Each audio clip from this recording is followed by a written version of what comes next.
아버지와 아들이 수영장 옆에서 아마 아들에게 수영을 처음 가르치는 것 같았습니다. 아버지는 아들에게 이렇게 얘기를 합니다. 사랑하는 아들아, 두 가지를 꼭 기억해라. 오늘 너는 죽지 않을 거고, 그리고 너는 오늘 반드시 수영하는 것을 배울 거야. 그리고 아들을 수영장 깊은 데다가 던졌습니다. 그날 아들은 죽지 않았고, 그날 아들은 수영하는 법을 배웠다고 합니다. 때로는 하나님께서 우리 인생을 그렇게 하시는 것 같아요. 마치 우리를 깊은 수영장 깊은 데에 던지는 것처럼. 나는 못할 것 같은데, 안 될 것 같은데. 그런데 그러한 모험, 위기, 문제를 통해서 하나님은 우리로 하여금 세상을 이기는 믿음의 법도를 배우게 하시죠. 오늘 예수님을 찾아온 가나안 여인에 대한 이야기, 예수님은 그녀를 쉽게 받아주질 않습니다. 어떻게 보면 마음에 상처되는 그런 말까지도 하십니다. 그런데 결국은 그 여인의 입술을 통하여 큰 믿음이 고백이 나오게 하시고, 여자의 내 믿음이 크도다. 주님은 그 믿음을 칭찬하시는 결과가 있던 것이죠. 오늘 본문 말씀은 마태복음 15장 말씀입니다. 예수님께서도 오늘 감동하시고 인정한 믿음이 큰 여인에 대한 이야기죠. 마태복음 15장 21절부터 28절까지 말씀 제가 봉독해 올리겠습니다. 예수께서 거기서 나가사 두로와 시돈 지방으로 들어가시니 가나안 여자 하나가 그 지경에서 나와서 소리질러 이르되 주 다윗의 자손이여 나를 불쌍히 여기소서. 내 딸이 흉악하게 귀신 들렸나이다 하되 예수는 한 말씀도 대답하지 아니하시니 제자들이 와서 청하여 말하되 그 여자가 우리 뒤에서 소리를 지르오니 그를 보내소서. 예수께서 대답하여 이르시되 나는 이스라엘 집에 잃어버린 양 외에는 다른 데로 보내심을 받지 아니하였노라 하시니 여자가 와서 예수께 절하여 이르되 주여 저를 도우소서. 대답하여 이르시되 자녀의 떡을 취하여 개들에게 던짐이 마땅하지 아니함이니라. 여자가 이르되 주여 옳소이다마는 개들도 제 주인의 상에서 떨어지는 부스러기를 먹나이다 하니 이에 예수께서 대답하여 이르시되 여자여 내 믿음이 크도다. 내 소원대로 되리라 하시니 그때로부터 그의 딸이 나으니라. 아멘. 교회를 다니기 시작한 지 얼마 안 된 가정이 있었습니다. 저녁 식탁에 앉아 아버지는 이제 우리도 집에서 식사할 때마다 기도하자. 그리고 처음으로 아버지가 대표 기도를 하게 되었습니다. 서툴지만 기도를 아주 감동적으로 하고 막 기도를 끝내려고 하는데 갑자기 예수님의 이름으로 라는 게 기억이 안 나는 거예요. 당황했어요. 어떻게 할 줄 몰라가지고. 머뭇거리던 아버지는 바로 그때 주일 목사님의 설교 내용이 생각이 났습니다. 바람이 불고 심한 파도가 일 때 제자들이 타고 있는 배를 향하여 물 위로 걸어오신 예수님에 대한 이야기였죠. 그래서 그가 이렇게 기도를 마쳤다고 합니다.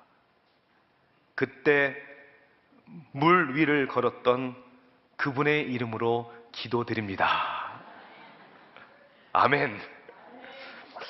우리도 한번 그렇게 기도해보면 어떨까요? 여러분은 예수님의 이름 대신에 뭐라고 하시겠습니까? 도대체 여러분들에게 예수님은 어떤 분이십니까? 귀신 들린 딸을 둔 가나안 여인은 예수님께서 칭찬하실 정도로 큰 믿음을 가졌고 그 믿음으로 인하여 큰 딸이 나음을 입었다고 성경은 말씀하고 있습니다. 오늘 본문의 배경을 보면 예수님께서 사역의 활동을 넓혀서 두로와 시돈 지방으로 가셨다라고 성경은 말씀하고 있습니다. 특히 이 두로라는 지역은 갈릴리 호수에서 서북쪽으로 약 35마일 떨어진 곳입니다. 같은 사건을 기록한 마가복음 7장 말씀을 보면 예수님께서는 바로 그 두로라는 곳에서 한 가정집에 들어갑니다. 그리고 아무에게도 자신이 있다는 것을 알리지 않으셨지만 사람들은 소문의 소문을 듣고 많이 찾아온 것이죠. 그 찾아온 사람들 가운데 한 사람이 바로 이 가나안 여인입니다. 가나안 여인은 소리를 질러 예수님께 불쌍히 여겨달라고 간절히 그렇게 소원합니다.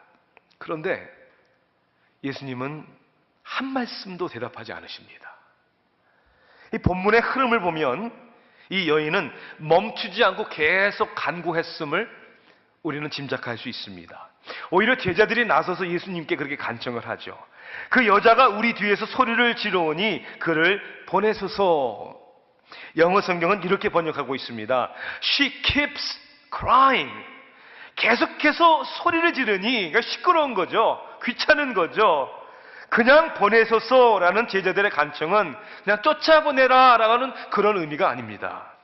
새 번역 성경은 이렇게 번역을 합니다. 그를 안심시켜서 떠나보내 주십시오. 제자들의 부탁에 예수님께서 어떻게 반응을 보이시는 걸 보면 우리는 좀 더 알 수 있죠. 나는 이스라엘 집에 잃어버린 양 외에는 다른 데로 보내심을 받지 아니하였노라. 예수님의 반응은 냉대했습니다. 그런데도 이 가나안 여인은 포기하지 않습니다. 절하며 주여 절 도우소서. Please help me. 저를 도와주소서. 예수님은 그때 아주 언짢은 자존심이 상하는 그런 말씀을 하시죠. 자녀의 떡을 취하여 개들에게 던짐이 마땅하지 아니하니라. 개에게 던지는 것이 마땅하지 아니하니라. 이에 여인은 주여 올소이다마는 개들도 제 주인이 상에서 떨어지는 부스러기를 먹나이다. 여러분 어찌 이렇게 포기하지 않는 흔들림이 없는 믿음입니까? 예수님은 그 여인의 말을 듣고 여인아 여자여 내 믿음이 크도다. 그리고 성경은 그때로부터 그의 딸이 나으니라. 사랑하는 성도 여러분, 믿음이라는 것은 우리들의 인생의 문제를 해결해 줄 뿐만 아니라 믿음이라는 것은 하나님을 기쁘게 해드리는 신앙의 가장 기본된 것입니다. 성경에 그렇게 말씀하죠. 믿음이 없이는 하나님을 기쁘시게 못하나니. 오늘 하나님이 기뻐하시는 것은 우리 사람들이 드릴 수 있는, 사람들이 할 수 있는 어떠한 행위도 자격도 공로도 아니고 하나님의 하나님 되심을 인정하고 하나님을 믿어 드리는 것입니다. 그러므로 저는 오늘 질문하고 싶어요. 제 자신에게, 여러분들에게, 여러분들은 참으로 하나님을 믿는 믿음의 사람이십니까? 하나님에 대해서 그저 좀 알고 있는 사람이 아니라 하나님을 믿는 사람들입니까? 여러분들이 큰 믿음의 사람들이 되어서 하나님의 기적을 체험할 뿐만 아니라 여러분들의 믿음을 통하여, 아니 여러분들의 큰 믿음을 통하여 하나님께서 기뻐하심을 받는, 영광 받는 축복이 있기를 주님의 이름으로 축원합니다. 하나님을 크게 기쁘게 드리는 우리는 큰 믿음의 사람들이 되어야 되는데, 그럼 큰 믿음이라는 건 도대체 무엇일까? 큰 믿음이 되기 위해서 우리가 가져야 할 것은 어떤 것일까? 이러면 오늘 말씀을 보세요. 큰 믿음이라는 것은 뭐서 주님에 대한 절박한 필요를 갖는 것입니다. 주님에 대한 간절하고도 절박한 필요를 느끼고 갖는 것이 믿음입니다. 그래서 저는 믿음은 갈급함에서 시작된다고 믿습니다. 이 여인에게는 예수님께 나올 수밖에 없는, 주님만이 해결할 수 있는 갈급함이 있었습니다. 주여 저를 불쌍히 여겨주세요. 주님 저를 도와주세요. 딸이 흉악한 귀신에게 들렸다고 했습니다. 딸이 고통을 당하고 있는데 그 고통당하는 원인이 귀신이 들린 것이고, 그 귀신 들린 딸을 구해줄 수 있는 분이 주님밖에 없습니다. I need you. 저는 주님을 필요로 하고 있습니다. 안타깝고 긴박한 상황 가운데 이 여인은 지체할 수도 없는, 여러분, 그런 상황이었습니다. 많은 사람들이 큰 믿음은커녕 제대로 믿음의 삶을 살지 못하는 이유가 바로 여기에 있는 것입니다. 주님에 대한 긴박한 긴박성을 느끼질 못하는 것이죠. 두 가지 면에서 그런 것 같습니다. 첫째는 하나님 앞에 나오는 것이 그다지 중요하지 않다고 생각하는 것입니다. 교회를 다니는 사람들조차도 교회는 나오지만 예배는 드리지만 간절함이 별로 없습니다. 그저 나의 교회 생활도 보면 나의 삶의 많은 여러 가지 중요한 일들 가운데 하나이다 라고 생각하는 것이죠. 두 번째는 이겁니다. 중요하다고 인정하더라도 지금 당장 아니라도 괜찮다는 생각입니다.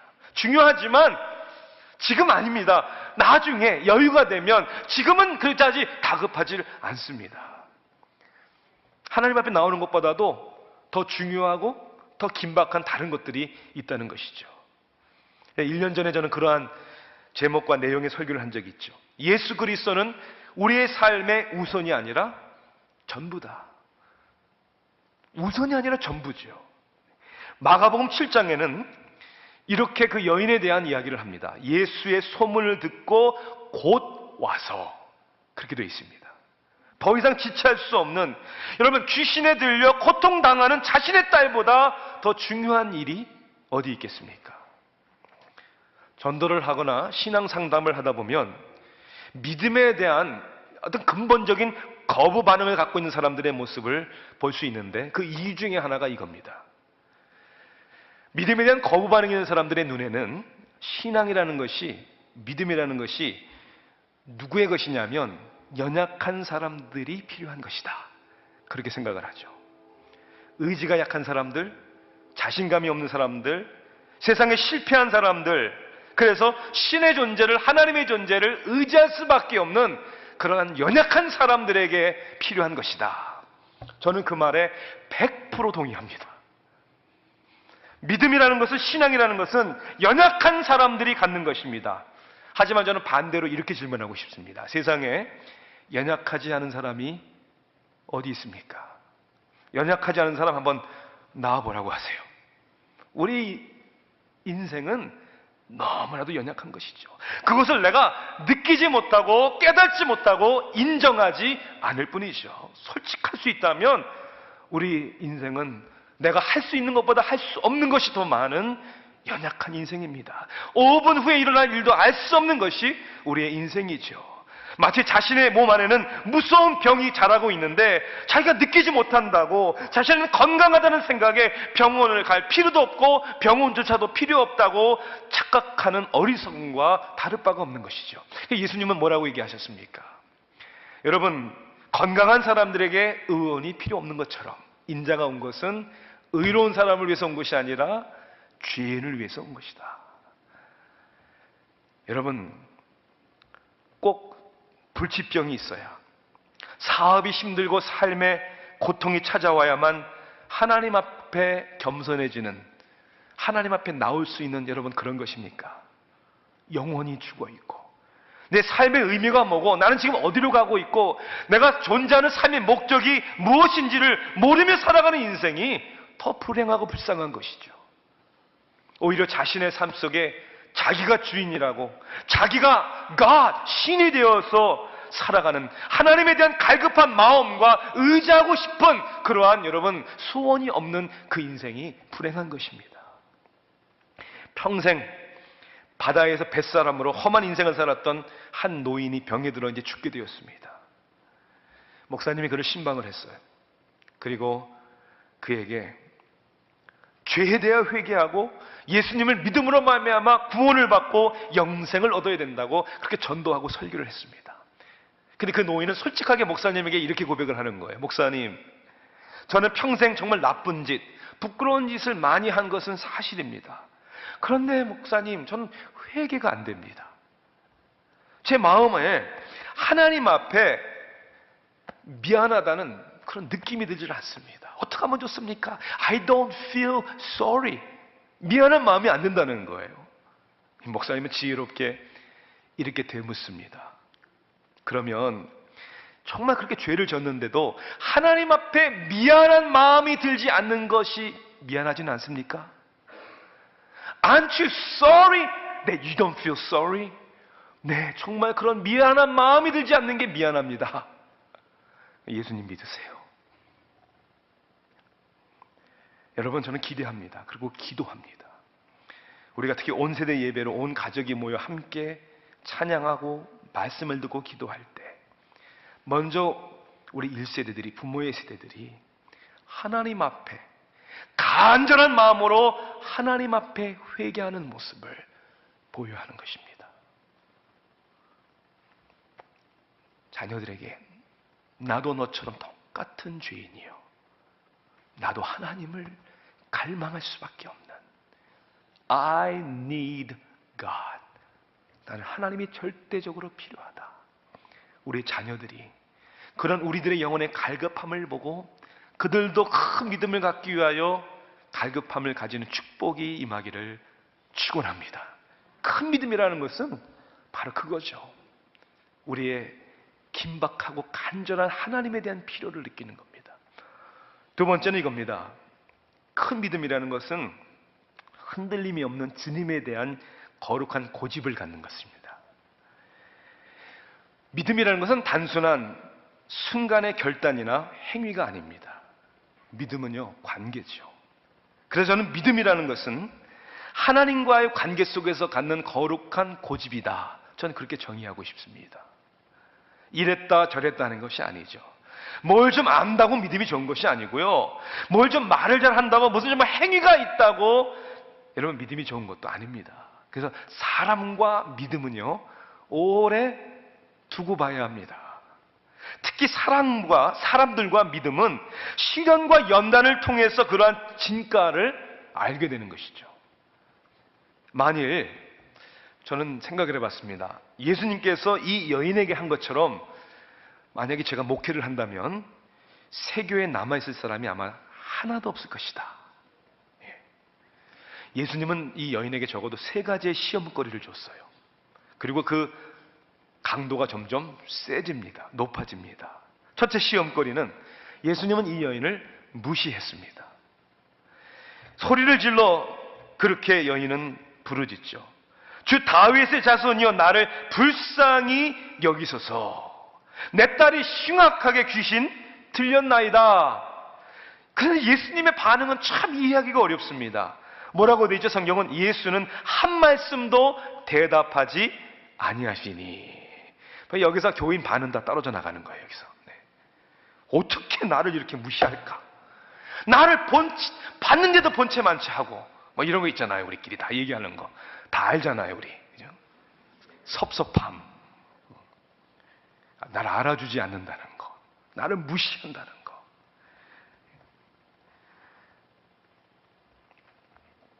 그래도 이 가나안 여인은 오늘 21세기의 교인들과는 달리 포기를 하질 않아요. 그래서 제자들까지 나서가지고 주님 좀 어떻게 해서 보내세요. 제자들까지도 도와줍니다. 그 다음 단계는 이렇게 얘기하죠. 나는 이스라엘의 집에 잃어버린 양 외에는 다른 데로 보내심을 받지 아니하였노라. 두 번째 시험거리는 차별대우입니다. 이 차별대우 때문에 우리 열받는 일 많잖아요. 그렇죠? 나는 너를 상관하지 않겠다. 나는 관심이 없다. 너에게 나의 시간과 열정을 쏟지 않겠다. 여러분 이런 얘기 아닙니까? 나는 이스라엘 사람들을, 내 백성들을 위해서 왔지 너 가나안 이방인을 위해서 온 것이 아니야 라고 단도직입적으로 얘기하는 겁니다. 우리도 그럴 느낌을 가질 때가 있지 않아요? 사람들과의 관계만이 아니라 하나님과의 관계에서도 마치 하나님은 나를 잊어버리신 것처럼, 나와 상관하지 않는 것처럼, 하나님 왜 응답하지 않으실까? 왜 하나님은 내 기도를 듣지 않으실까? 이 여인은 이러한 상황 속에서도 절대 포기하지 않습니다. 예수께 나와서 절하여 이르되 주여 저를 도우소서. 더 강도 있게, 더 주도적으로, 더 적극적으로 예수님 앞에 나옵니다. 그런데 예수님은 더 강도 있게 이 여인을 가혹하게 대합니다. 자녀의 떡을 취하여 개들에게 던짐이 마땅하지 아니하니라. 이제 무시해서 차별대우에서 인격적인 모독까지 합니다. 개, 던져, 이런 단어 이거 어떻게 받아들입니까? 사람은요 사람은 누구나 무시당하고 자기의 자존심을 상하게 하면 상처를 받습니다. 뚜껑 열리는 거죠. 아내가 남편한테 당신 좀 술값 좀 줄여요, 이렇게 얘기를 했어요. 남편이 하는 말, 아유 사돈 남말, 당신 화장품 좀 그만 사. 아내가 이렇게 대답합니다. 당신한테 예뻐 보이려고 사는 거야. 그러자 남편도 지지 않고 한마디 합니다. 나도 당신을 예쁘게 보려고 마시는 거야. 이건 건강한 관계가 아닙니다. 건강한 관계에는 서로를 배려하고, 근데 성령님이 제 마음에 이런 말씀을 주셨어요. 이거 못지않게 우리 막 말하고 하는 때가 얼마나 많은지 몰라요. 여러분 그렇죠? 혹시 여러분 이야기 아닙니까? 어떻게 보면 예수님이 던진 말은 이 여인에게 큰 마음의 상처가 될 수도 있었습니다.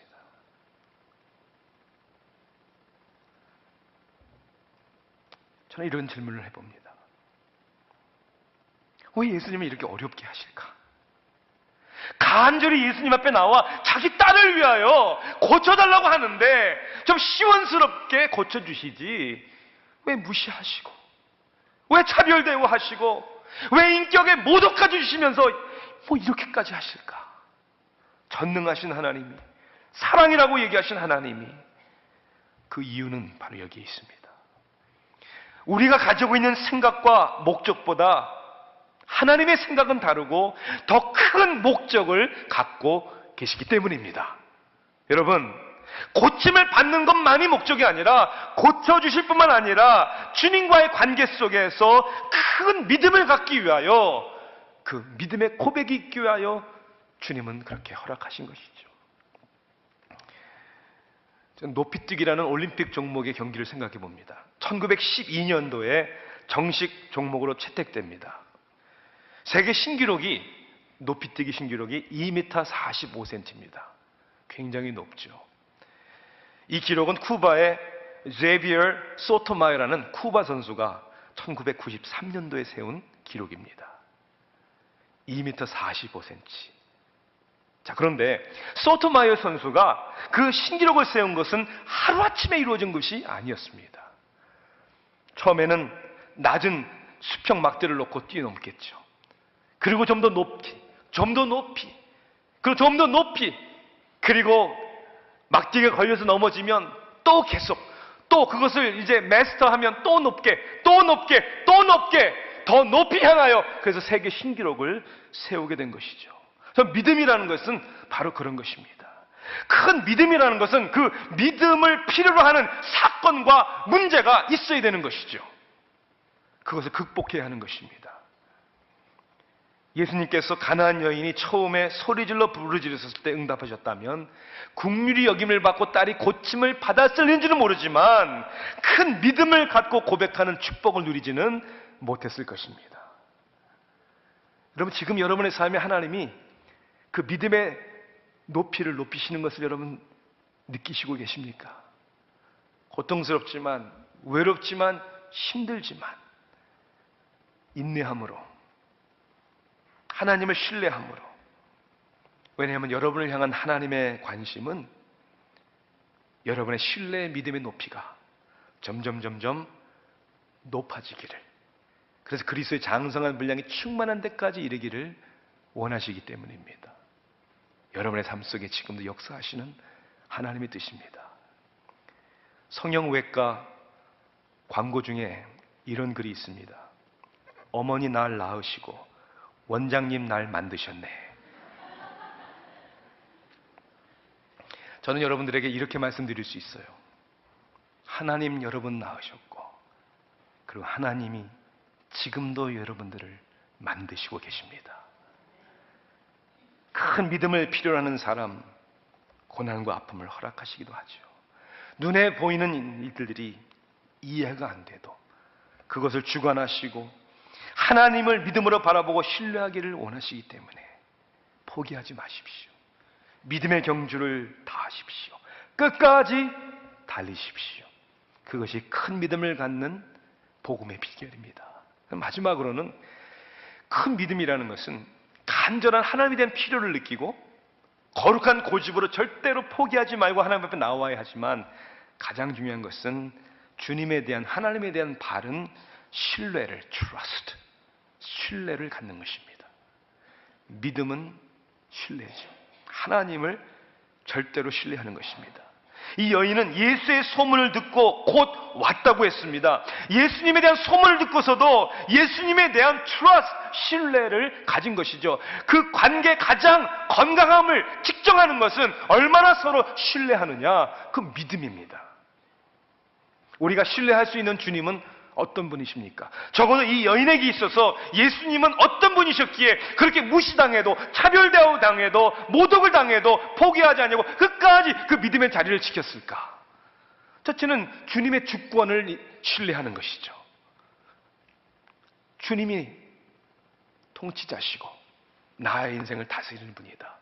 그래서 반복적으로 이 여인이 예수님께 고백하는 단어는 뭡니까? 주여, 주인님, 주여, 주인님. 맞습니다. 예수님은 나의 주인이기 때문에 나를 어떻게 취급하든 간에 상관없습니다. 나는 주님의 다스림을 받기를 원합니다. 이러한 신뢰가 있어야 되는 것이죠. 여러분의 삶이 홀로 있지 않냐고 하나님이 여러분의 삶을 통치하고 있다는 사실을. 영국의 화이트 렉이라는 경이 있었습니다. 귀족이었죠. 그가 올리버 크레모웰 장군의 특사로 스웨덴을 갔을 때 그 영국의 정세가 불안함으로 이 잠을 자지 못하는 불면증에 시달렸습니다. 근데 그의 곁에는 믿음 좋은 비서가 있었는데 이 잠을 못 자는 이 화이트렉 경에게 이렇게 묻습니다. 경이시여, 왜 주무시지 못하십니까? 아니, 나라가 이렇게 어지러운데 어떻게 내가 잠을 잘 수 있나? 그때 비서가 물었죠. 경이여, 경이 이 세상에 태어나기 전부터 하나님은 영국을 다스렸죠. 그럼 내가 태어나기 전에도 하나님은 우리 영국의 하나님이었고 하나님이 영국을 다스렸지. 경께서 세상을 떠나신 후에도 영국은 존재하겠죠. 그렇지, 영국은 앞으로도 계속 존재하겠지. 그렇다면 지금도 영국은 선생님이 염려함으로 되는 것이 아니라 하나님의 손에 있다고 믿으십니까? 그렇지. 역사는 언제나 하나님의 손에 있는 것이지. 그렇다면 선생님, 경이여, 편안히 주무시지요. 비서가 나간 후에 하나님께 모든 것을 맡기는 믿음으로 평안히 잘 수 있었다는 이야기입니다. 여러분의 삶에 주관자 되시는 분은 하나님이십니다. 내가 알고 있건 알지 못하고 있건, 내가 인정하건 인정하지 못하고 있건, 믿음이라는 것은 그것을 인정하는 것이죠. 주님의 주권만이 아니라 더 중요한 확신은 주님의 사랑입니다. 이 여인은 능히 나의 딸을 고쳐주실 수 있는 능력의 주님을 믿었을 뿐만 아니라 나는 자격이 없지만 나를 불쌍히 여겨주셔서 나의 소원을 들어주실 것이다. 사랑의 주님을 믿었던 것이죠. 위대한 믿음이라는 것은, 큰 믿음이라는 것은 우리가 위대하고 크기 때문에 갖는 것이 아닙니다. 크고 위대하신 하나님을 신뢰하기 때문에 우리에게 선물로 주시는 것입니다. 우리 사랑의 주님은 우리의 믿음과 우리의 신뢰를 받으실 만한 합당하신 분이시죠. 하늘 보좌를 버리시고 이 땅에 오셔서 예수님은 죄 없이 죄를 모르고 사시다가 두 죄인과 함께 십자가에 달려 죽으셨습니다. 다 이루었다. 우리의 죄의 값을 다 치르시고 죽으시고 장사한 만에 사흘 만에 부활하셨습니다. 성경은 우리에게 하나님의 사랑에 대해서 이렇게 얘기를 합니다. 자기 아들을 아끼지 않으시고 우리 모두를 위하여 내주신 분이 어찌 그 아들과 함께 모든 것을 우리에게 선물로 거저 주지 않으시겠습니까? 이러한 하나님, 우리의 삶의 주관자 되시고 우리를 사랑하시되 끝까지 사랑하시는 그 하나님을 믿고 따르는 것이 큰 믿음의 사람입니다. 오늘 그러한 믿음의 사람으로 하나님을 기쁘게 해드리고 그 열매와 역사가 오늘 이 가나안 여인의 이야기처럼 여러분의 삶의 현실과 열매로 맺어지기를 주님의 이름으로 축원합니다. 기도하시겠습니다.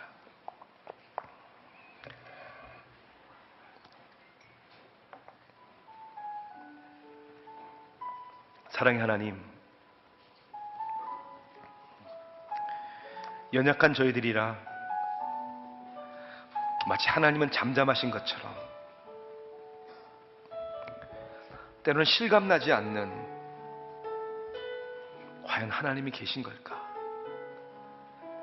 살아계신 하나님께서 과연 나를 나 같은 사람도 받아주실 것인가? 하나님, 우리는 의심도 많고 두려움도 많은 사람들입니다. 그러나 우리가 믿음을 가질 수 있는 것은 하나님은 우리의 신뢰의 대상이 되기 때문입니다. 우리가 믿을 수 있는 하나님, 천지는 다 지나가고 변해도 변치 않는 하나님의 말씀이 그렇다고 하셨기에 우리는 믿습니다. 하나님이 세상을 이처럼 사랑하사 독생자를 주셨으니 이보다 더 큰 사랑이 없기에 오늘도 저희들은 그 사랑을 받습니다. 우리를 하나님의 자녀로 삼아주시고 우리 가운데 능력으로 역사하시는 하나님의 은혜와 하나님의 임재를 믿습니다. 그리고 찬양합니다. 주의 영광이 되게 하소서. 예수님의 이름으로 기도하옵나이다. 아멘.